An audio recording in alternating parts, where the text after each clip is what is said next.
What's up, everybody, and welcome to another Seven Figure Photographer Live.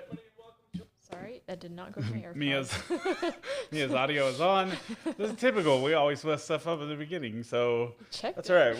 We got no high expectations. Bob Quick is here. What's up, Bob Quick? Today I've got a lot of thoughts in my head, at least, which is better than I've been doing in a long time. Yes. But we've got some stuff to talk about today, and I'm excited to share with you. Excited to be back. This is like the second week in a row. Like, I feel like we're making progress. I've been missing so many weeks. It's crazy. So what's up, Amanda? Welcome. Today we are going to talk about the glass ceiling, your upper limiting problems. What can you handle? And this is actually really interesting because I've got some good thoughts like with me. Oh, for those who don't know, let me change this. Wait, while you're doing that, you have good thoughts for me? Yeah. Well, I mean, interesting thoughts for you, like some aspects of like some of the things we talk about that I think will be an interesting point. So maybe she's not going to like the fact I'm going to put her on blast today, but is what it is. She'll deal with it. But everybody say hi to Mia. There's Mia. Hi. Mia is live here with us today. I'm in for it. I feel like I look darker than normal. Oh, well. You're good. I'll just smile because my teeth look whiter now that I am darker in the face. Been out fishing too much, spent too much time in Cabo with You can never spend too much no time in Cabo or sunblock. fishing. no, not too much time in Cabo or fishing. I know. I kind of wish I would have went fishing today, but I can't. I couldn't. Not today. So. Tomorrow. But yes, today we are going to talk about upper limiting, some interesting things about it. I'm excited to talk about it. And then we're also going to be releasing the business book of the month. Oh, surprise. Surprise. Yeah, I forgot last month that we did that. We didn't do that. So we're going to do that today, and maybe a couple other things will be done here by 12:45 today because I have a headshot session coming in, and so I got to get that done. But before we do that, let's cue up the intro. What's up, guys? For those of you who don't know me, my name is Sam Marvin, and I have been in the photography industry for 25 plus years. While I love being a creative, business is my passion, and elevating the industry of photography is my focus. I created the Seven Figure Photographer to share my journey to seven figures and to help others find their way too. That's amazing.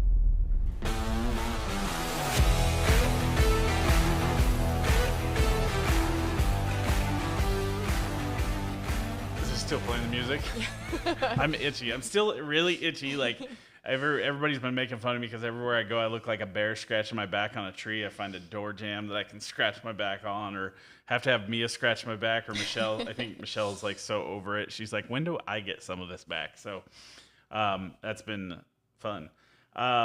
Love eating my broccoli and listening to the pontificating of Sam the Man. I actually love hearing Moss. I think he meant Mia. Yeah, Oops, Mia's mellow voice and Infectious laugh. infectious.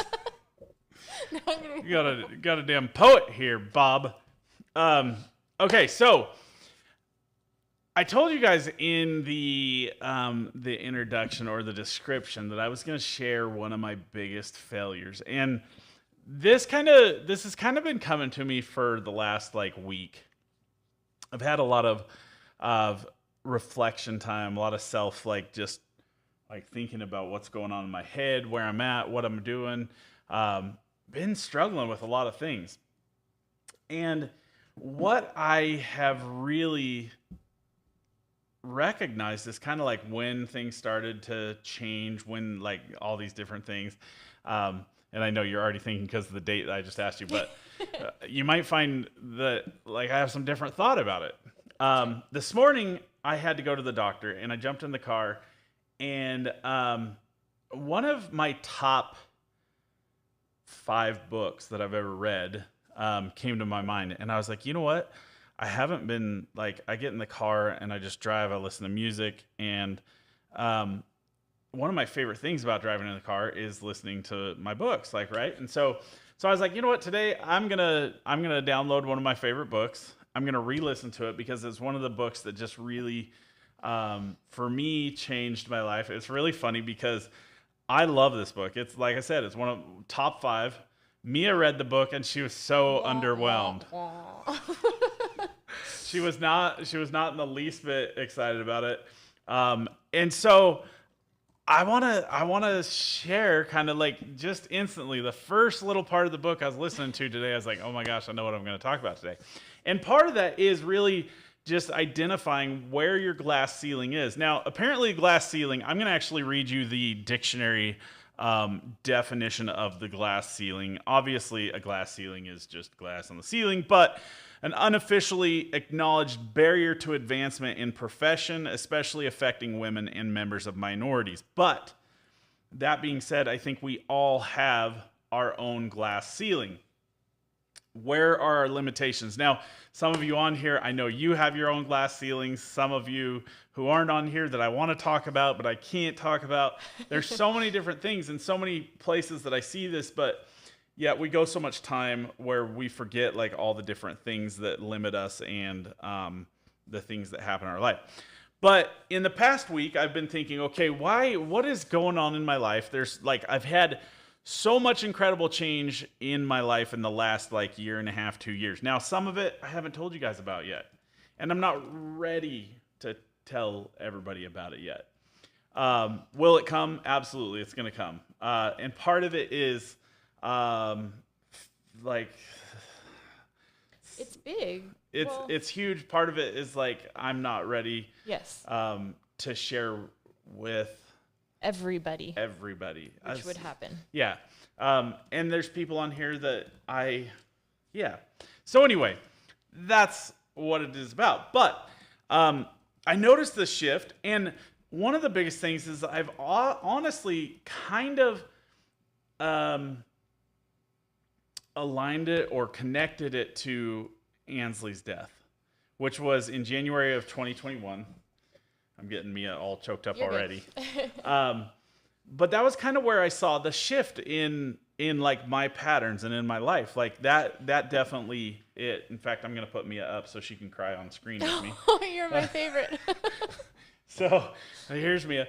But that is like, last week we were kind of talking about this, and You're such sorry. a butt. You're good. Everybody's going to think I'm a dick for No, this you're one. good. I love her. I love talking about her. And it, like, none of this, I've never blamed any of it on Ansley. No. Like, that's not, like, I've blamed a lot on Ansley, like, little turd. Like, she ruined my birthday. Yeah, she had a birthday. She haunts us sometimes. Yeah, she does definitely haunt us a little bit sometimes. But I've never blamed it on Ansley. But for some reason, that was the big event in my life that was associated with this big change. Yeah. And so, which is coming up on 2 years. In January. It's a year and a half. But like I've noticed this huge change in my life that I just haven't been able to figure out. Like this like, and I've told you, like last week I told you, I was like, I just feel like, when it comes to like the whole marketing thing, that I feel like we've done things and they work a little bit, and maybe that's part of it, is like I just expect them to work far better than they are. Like, and that is a huge aspect of it. But there's other things, like there's other things that have happened. Now, what's interesting to me is when I started to read this book this morning, or listen to the book for what? Why are you looking at me funny? Well, let me back up. Last week we were talking about it, and that's kind of what I had identified, was that this hasn't just been like a new thing. It's been building over the past like 2 years. Now, like I said, I went through a huge life change shortly after that. Yeah, made us all think about life. I think that's it. It just makes you think. Yeah, and part of it was like when Ansley had passed away, I stopped reading. Like I just like my whole focus was just making sure that we survived, and making sure that I could keep business going, that I could, even with you, because I had to adapt to like how you were dealing with things. Yeah. And then of course, you going through a divorce. Yep, I got Sorry, divorced. I'm airing all of your dirty laundry. Got divorced too. So, shoot, Sorry about that. That's Anyway, okay. but that, like, just all these different things, and for me, like, what was bizarre about it is, I don't want to share the book yet, but many of you probably already know what I'm talking about. But we have this and they explain it in the book about like this internal thermometer that we create, and we create it as children. And what we call it is our upper limiting thermometer. And so what it is children, like when we share something with our parents that's exciting and they get so excited for us. Like my dad, this might get rough. Good, it's your turn. Get rough. My dad, I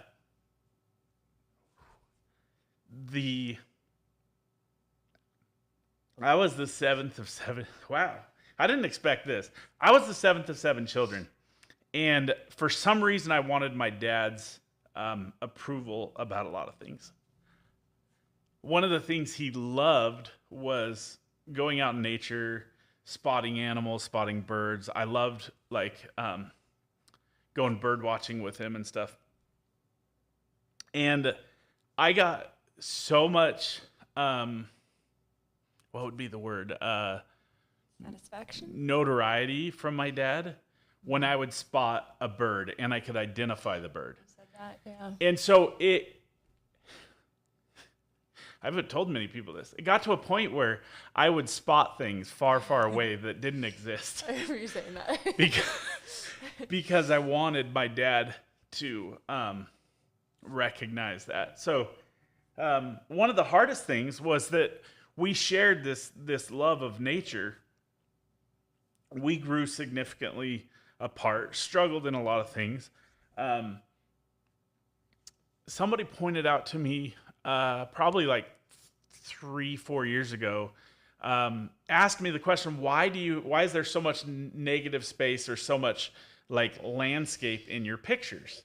A lot of people always ask me, why do you care about the sunset when not everybody cares about the sunset? Well, for those of you who don't know, my dad, when I was a little kid, we were sitting on a hill one day, and we were watching the sun go down, literally just watching it drop, which is fun to do. Yeah. It's beautiful. And he said to me, son, I want you to remember that anytime you see a sunset, that your dad loves you. And I was like, well, only when there's a sunset? And he's like, son, he said the sun sets no matter where you are. It's just that, you may not see it, but it's there. And I think that was something that stuck with me. And so as I got older and as I started in photography, sunsets were something really popular for me, or really important to me. I had to realize at some point that like not everybody cared about the sunsets. But this was something that I constantly did, trying to get that recognition from my dad. Landscapes became kind of my tribute to my relationship with my dad. There's not a whole lot there. We don't talk like a whole lot. In fact, it's kind of gruff when we do, and it's weird. And he may not even realize this. But what happens as children in this internal thermometer is we want that recognition, or we want that excitement, but there's a point where you don't get it, or you realize that it causes some sort of pain or challenge, or it affects adversely, and so then we adjust our temperature or our comfort spot. And that's what we call our upper limit, and those are things that we create in our lives, our upper limit. Now, this has everything to do with our creativity, our positive, like happy life, the love that we have in our relationships, and especially with our financial, like our ability to earn and to man, I'm struggling for words today, to be basically the best that we can be. So again, I didn't mean to go into that part, but I figured, Mia cried. I figured I had to cry with. But that's what we call our upper limit. Now, 2 years ago, in 2020, we had 2020. Who didn't have 2020, right? I was very determined to make sure that year worked. I even hired Mia as like a higher role. I went all in. I knew it was going to cost me a lot more. That was a big thing, and I worked hard because I knew that I had to work hard to make sure that I could afford to have her here. There were a lot of things working against us. Like a lot of things. I was going out doing shoots and I was not promoting it or saying anything about it because other I never say other photographers were shaming people for Going out. And all I cared about was I have people that that I'm responsible for. I have a family that I have to take care of. I had multiple businesses in this building I could not lose because I'd lose everything. Yeah. And I think that a lot of people made that decision. They were like, okay, what do we do? Do we pivot and change? And for some people that was great and it worked well. And there were a lot of people, a lot of photographers that dropped out of our industry because they were like, I'm going to put my time where like it's best. I'm going to focus on my family, or I'm going to focus on a career or whatever. 2020 was the best year we've ever had. And you guys have all made this same statement, with everything going so good, something bad is coming, right? And that is what upper limiting is. I remember thinking so much in 2020, this is such a good year. The next years are going to be rough. Brat. So the interesting thing is that then all of the things that followed, Ansley dying, just going through all the struggles, I really was, what's the word? Not affirming. I was Like bringing it to fruition. Yeah, I was bringing it all to fruition, and I was really like, I find myself like, and it feels like 2 years have just blown by, but I find myself like seeing the negative in things more so right now than I have in the past couple years. But right now, the imposter syndrome that I live with is just like Out of control. Like so Like bad. I want to smack him around. Which is really interesting, and I've talked about this in many situations. How the book Overcoming the Imposter, which we read not too long ago, really went hand in hand with this other book. But it's so unbelievably powerful how, and this is kind of where I get into that whole thing where I've always talked about how the concept of daily affirmations is kind of gooky, but realistically, like when you think about it, why wouldn't we talk ourselves up? We talk our kids up because we want our kids to realize the potential that they have. We talk everybody else up because we want them to realize the potential that they have or to see what they can see. Like, I'm just going to say it, like I know he's going to hate me for it, but Bart has incredible potential, but he talks himself down so badly. And almost to the point where it's like, it's tiring to try to tell him, dude, you're amazing. You're great at what you do. Just keep pushing forward. And it does start to wear on you. But yet at the same time, we wake up every morning and we tell ourselves all these bad things. We allow the imposter to sneak in. We affirm in our own lives this upper limit. When we realize that we've got too much happiness in our life or too much positivity in our life, we have a tendency to say, well, the shit storm's coming. Yeah. And I can't tell you, like, for me,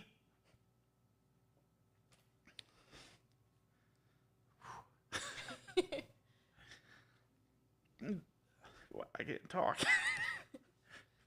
For me this weekend, I finally realized that. And so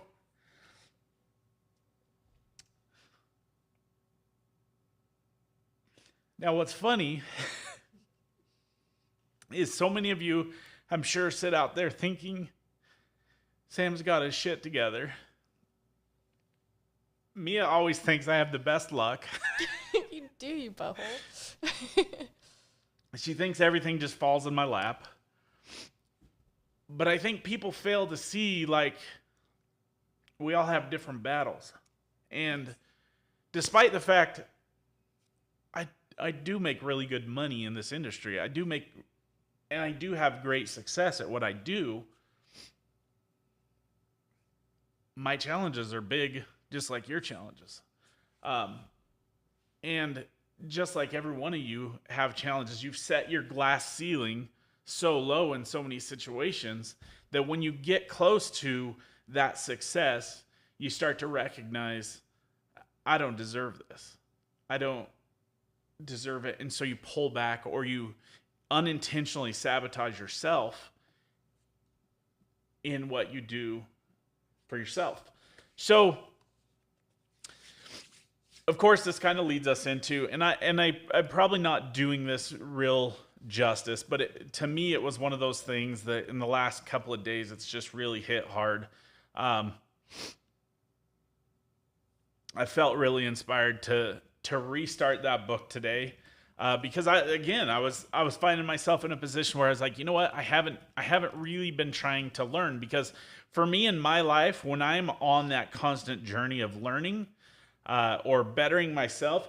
And sometimes I think that even in trying to better ourselves, we have a tendency to get lost in some of the other rhetoric or whatever is going on in our lives. And so for me, where I've found my biggest strength and my biggest growth, and even one thing that was said in the book today, as again, I only got like a chapter in, but one of the things that was said is that we have a tendency to, even when we are in a position of success or where we've done really well, there's the people that are there that are willing to learn and willing to listen and willing to open their mind. And, that's one of the things that I kind of reflected on. I was like, man, in the last 2 years, like, I've had an open mind, but I have kind of been a little bit of, what's the word? Almost pig-headed. I don't know. What would be the... You go ahead, call me whatever you want to call me. I was thinking selfish, but it's not in a bad way. I think sometimes when we have to make those changes, we have to be a bit selfish. Well, yeah, and I don't know that selfish is... I mean, I am selfish. There's like...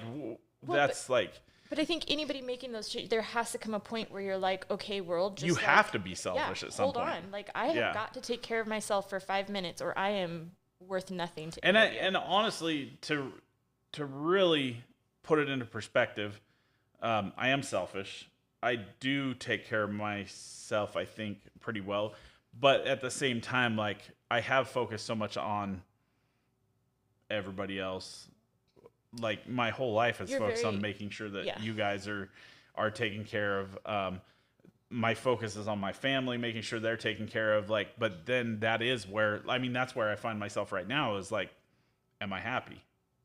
And so that's, that's one of the challenges. And that, so, maybe being selfish is something that's necessary in that position. I don't think of myself as a selfless person.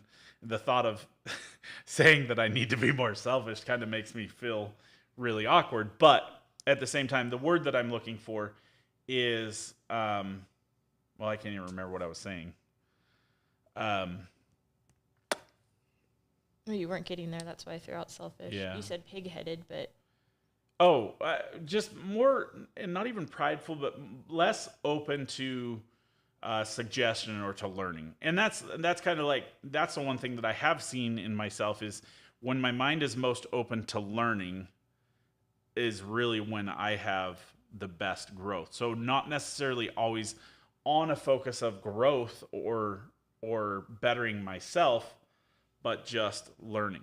And we do also, one of the biggest struggles and one of the things that I've fallen into in the past 2 years is realizing that, okay, I've like put a crap ton of like ideas and knowledge into my head and I've been open to learning, but then like at what point is it just wasted? Like if I it's just not being kind applied, of throw it away, or it's not applied. Just like, for instance, or today. it's not given enough time. And maybe it's not given enough time. And one of the things that like you've said to me is really stuck out, really annoyed the hell out of me, which I'm not going to share share. I'll tell you. I'll tell you that after we're great. off here. But which is not a bad thing. Like it's good. It's a good thing to be reminded. Like it's funny because like kids, like they'll say the darndest things that like as a parent you're just like, oh wow, like. Because, we have a tendency to develop, and this kind of goes along the same thing. We have a tendency to develop that whole mentality of I'm the dad or I'm the parent, so like I know what's right or this is what goes.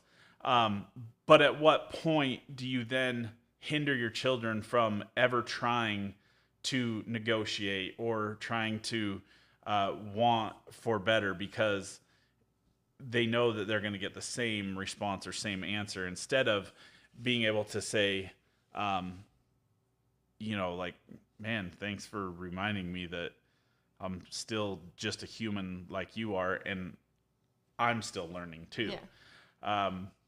And I think sometimes we probably should be better about telling our kids those things because realistically, like, I know, some of the things that I've said to Rylan, even some of his bizarre faux pas, like he loves knowing that those things have impacted my life. Yeah. And I think that all of us as kids, all of us when we're children, want to know that we've impacted our parents in some way. And I think sometimes we get to a point where we feel, and maybe this is more me and my family relationship, but where we feel like we have no more impact with our parents. So all that being said, I'm going to announce September's business book of the month, which, if you haven't figured it out, is The Big Leap by Gay Hendricks. It is, like I said, it's top 5 business books of the month, or business books that I've ever read. I'm excited because I know that just the fact that I've called it the business book of the month, that Mia will read it again. Yes, I will. Stupid. And the fact that she hated it then, one of the things I love about books and love about reading and learning is that sometimes things we're not ready for what we get or what we're reading. And I know for a fact that this is one I truly believe, and this will be interesting to see when it'll be interesting to see when I'm wondering if I should get a new one because you know how like I write all over it. So I'm wondering if I should get a new one. Oh, you should. And then I want to see if I can find the hardbound because I was going to show you the book today, but I went to my shelf and was like, it's not there. Where is it? I might have lent it to somebody. I'm pretty sure I gave it to somebody and was like, I'll just buy a new one. I'm pretty sure I gave it to Brian Welsh when he was here. I gave him a couple of books. Oh, that would make sense. Yeah. I have a tendency to give my books away.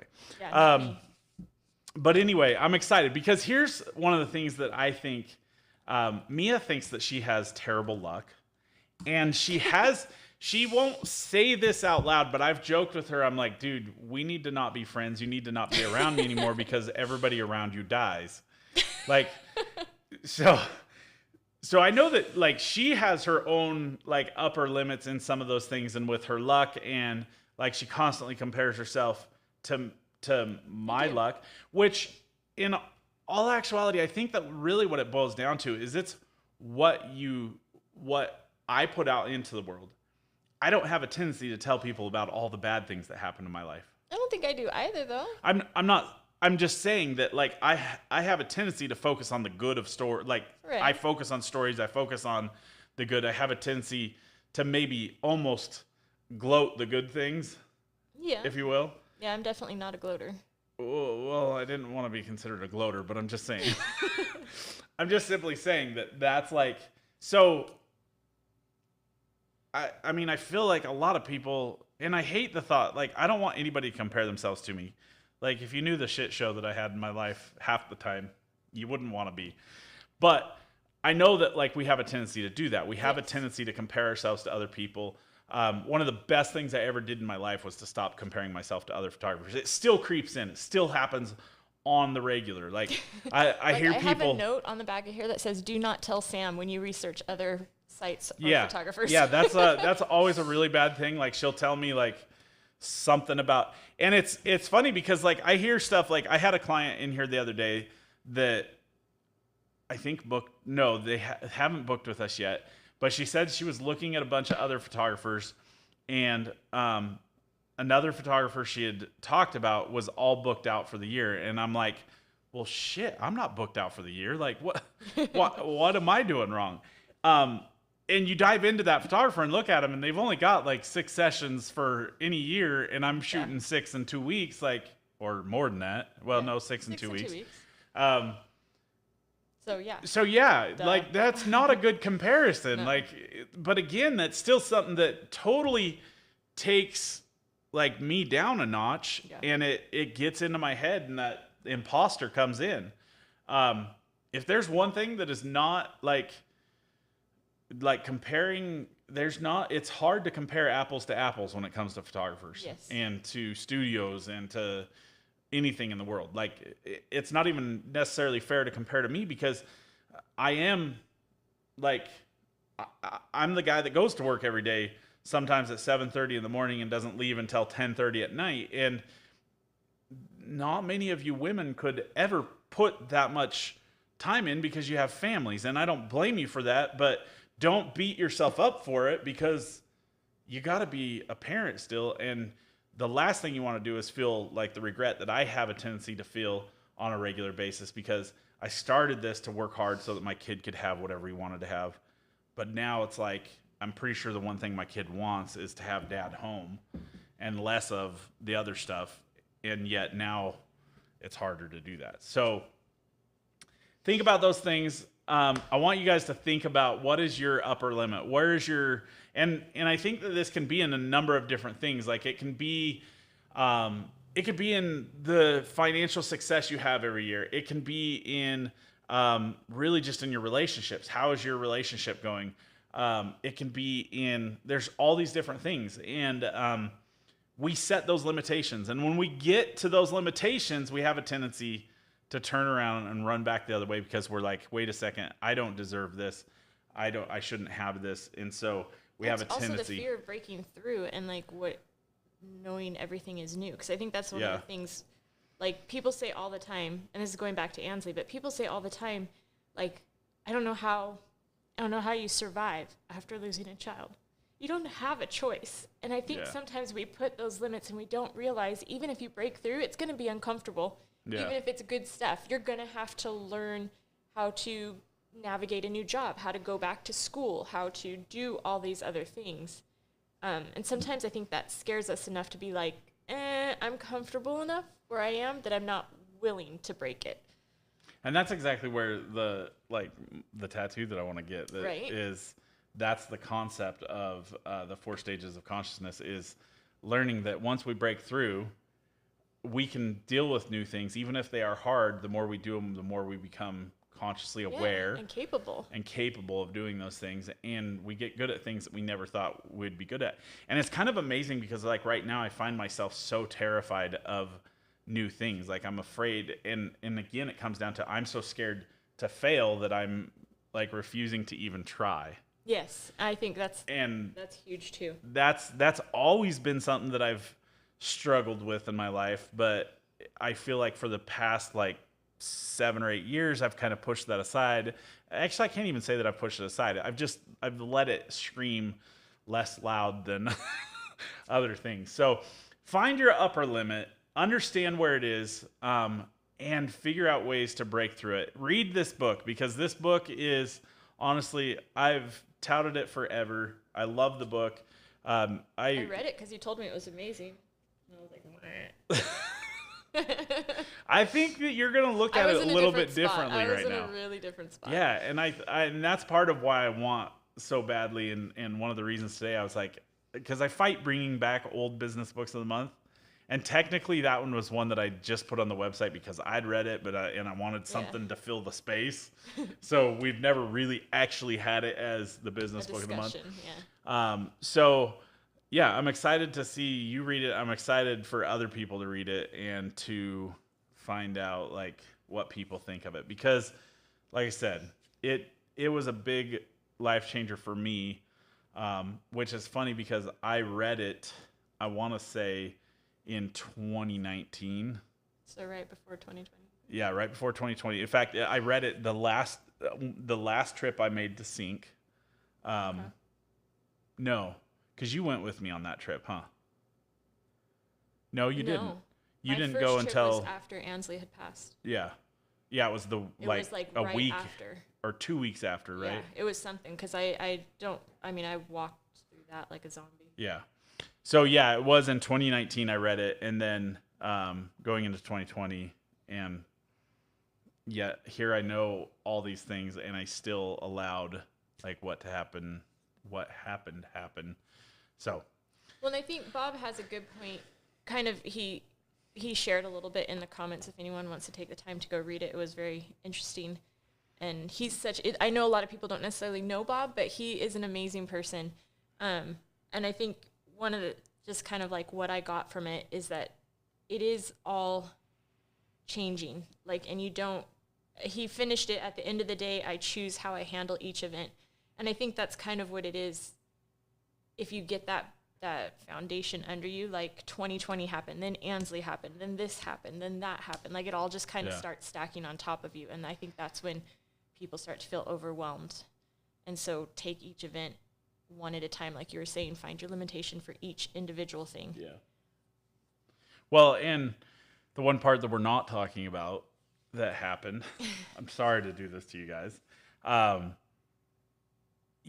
That kind of changed like my whole, because I felt so much guilt and drive to better myself because of that. And then all of a sudden, we read a new book for Business Book of the Month. It changed my whole outlook, and I changed my whole world. And I all of a sudden was like, I don't have to live this misery of constantly trying to better myself, because I'm finally, for the first time, okay with who I am.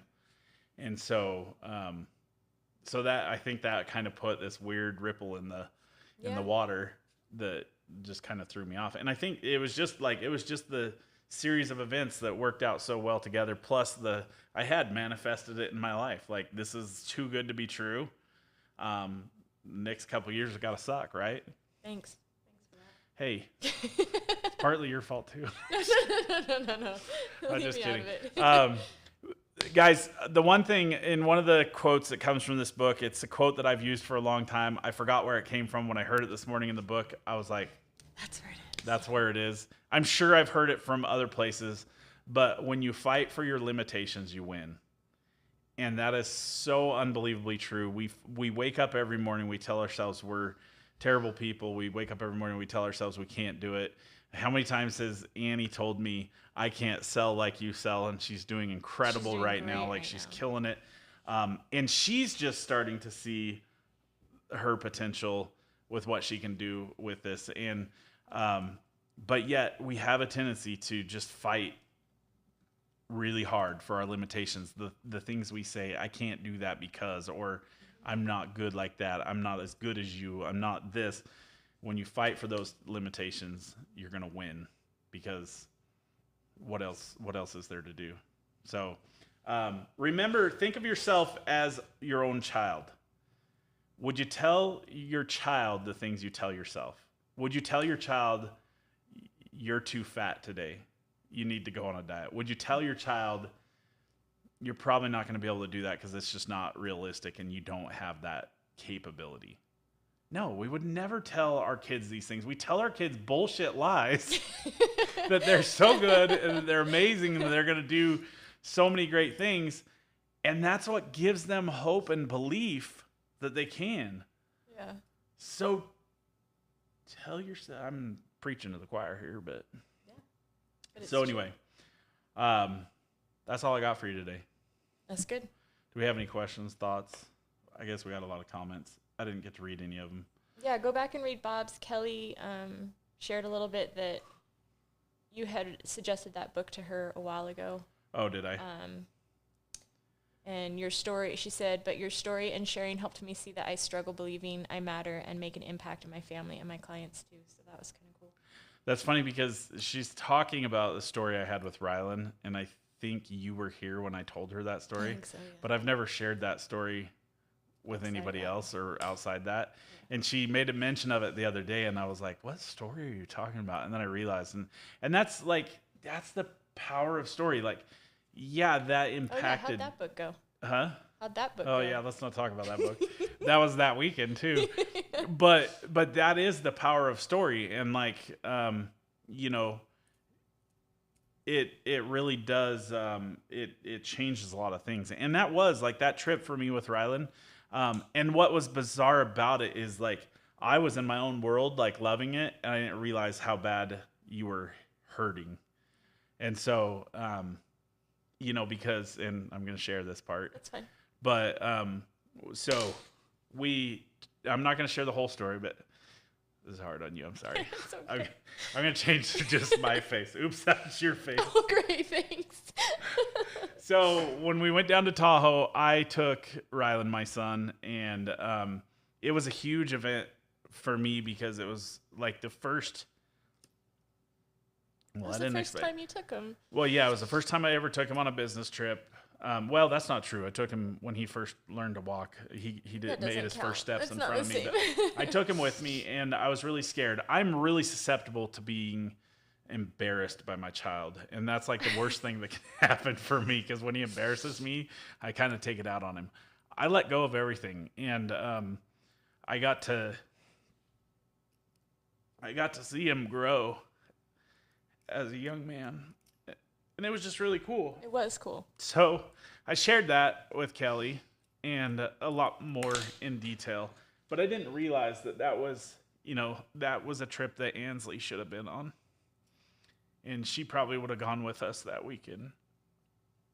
And so that was really hard for me. It was hard, but it was beautiful watching you. And I think those are some of the, like you say, the looking for the silver linings or the beautiful things, because I can appreciate like how important that was to you and how much that would be something that I would love to do with my child. Yeah. And it does make you think, okay, well, now Miranda's a total butthole, but maybe in 2 years she won't be a butthole, and we can take her. And what was interesting when we went to Cabo, like hearing Katie talk about how Mallory had been going through so much. Yeah. And she really had attributed the experiences of working with us to changing her daughter in a way that she mentioned in the pool. She's like, I feel like this is the first time I've had my daughter back. And that was amazing. And that was huge. And that was while we were in Cabo, and she had already done her senior pictures, went with us to Tahoe. And then in Cabo, she mentioned that. And that was on day 1. Yeah, it day was 2 day in 2 Cabo. or day 3, yeah.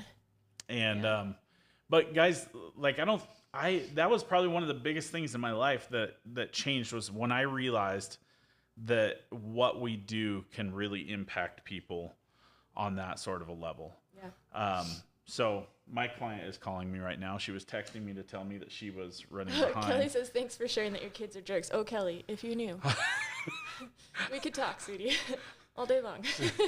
So anyway, yes, all kids are jerks. Like Rylan was a little bit of a jerk this weekend because he was struggling. So anyway, I got to get off here, guys. I hope you have a wonderful week. I'm glad you guys got to see us cry like babies.